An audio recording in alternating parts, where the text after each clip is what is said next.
আসসালামু আলাইকুম। খুবই ইন্টারেস্টিং একটি খবর। ইসরায়েল তো অব্যাহতভাবে সমস্ত আন্তর্জাতিক অনুরোধ উপরোধ উপেক্ষা করে গাজা এবং রাফাতে হামলা চালাচ্ছে। সেই হামলা যাতে না চালানো হয় এবং একটা শান্তি চুক্তির ব্যাপারে একটা মধ্যস্থতা চলছিল। সেই মধ্যস্থতায় সেখানে তুরস্ক, মিশর, কাতার, এই আরব বিশ্বের এই দেশগুলো যুক্ত ছিল। এখন হঠাৎ করে একটা বড় ধরনের ধাক্কা দিয়েছে মিশর।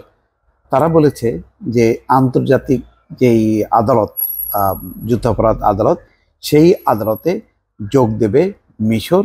অর্থাৎ সেই আদালতে যেই শুনানি হচ্ছে ইসরায়েলের বিরুদ্ধে মানবতা বিরোধী অপরাধগুলোর ব্যাপারে, সেই ব্যাপারে মিশর এখন যোগ দেবে।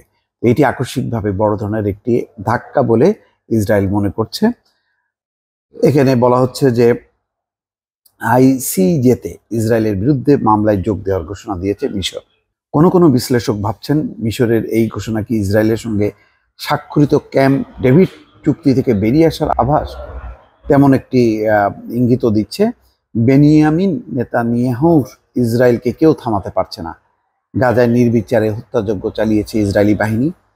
আন্তর্জাতিক সম্প্রদায়ের উদ্বেগ, প্রতিবাদ, বিক্ষোভ সত্ত্বেও মিশর সীমান্ত সংলগ্ন রাফায়ও অভিযান চালাচ্ছে ইসরায়েল।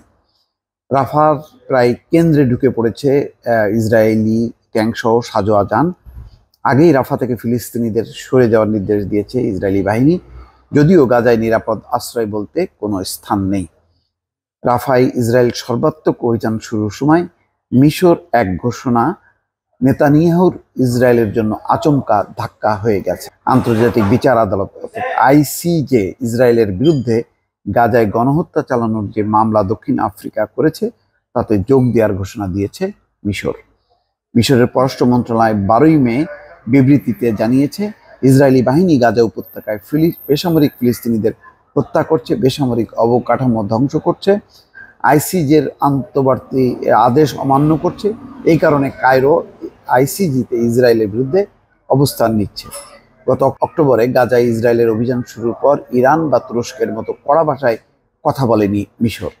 যদিও হামাস ও ইসরায়েলের মধ্যে যুদ্ধবিরতির তৎপরতায় প্রথম থেকেই সক্রিয় রয়েছে দেশটি, আইসিজেতে ইসরায়েলের বিরুদ্ধে মামলায় মিশরের যোগ দেওয়ার ঘোষণা আচমকাই ধাক্কা হয়ে এসেছে ইসরায়েলের জন্য। কেউ ভাবছেন মিশর এই ঘোষণায় ফলে তারা যে ক্যাম্প ডেভিড চুক্তি করেছিল সেখান থেকে বেরিয়ে আসার ইঙ্গিত কিনা। তো ইসরায়েলের মধ্যপ্রাচ্য তথা উত্তর আফ্রিকার মুসলিম সংখ্যাগরিষ্ঠ জনসংখ্যার যে দেশগুলোর সঙ্গে সম্পর্ক গড়ে তুলেছে তার যোগসূত্র বলা হয়ে থাকে মিশরকে। ইসরায়েল মিশরের মধ্যে ক্যাম্প ডেভিড চুক্তি যার মূল ভিত্তি।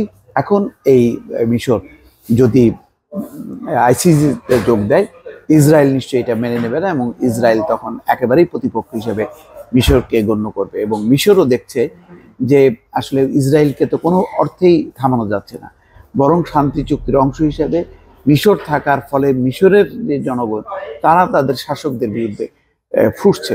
সুতরাং এটা একটা নতুন একটি অধ্যায় সূচনা হলো যে এখন ইসরায়েলের বিরুদ্ধে আরব দেশগুলো আরো সংগঠিত হওয়ার একটি ক্ষেত্র তৈরি করে দিল মিশর।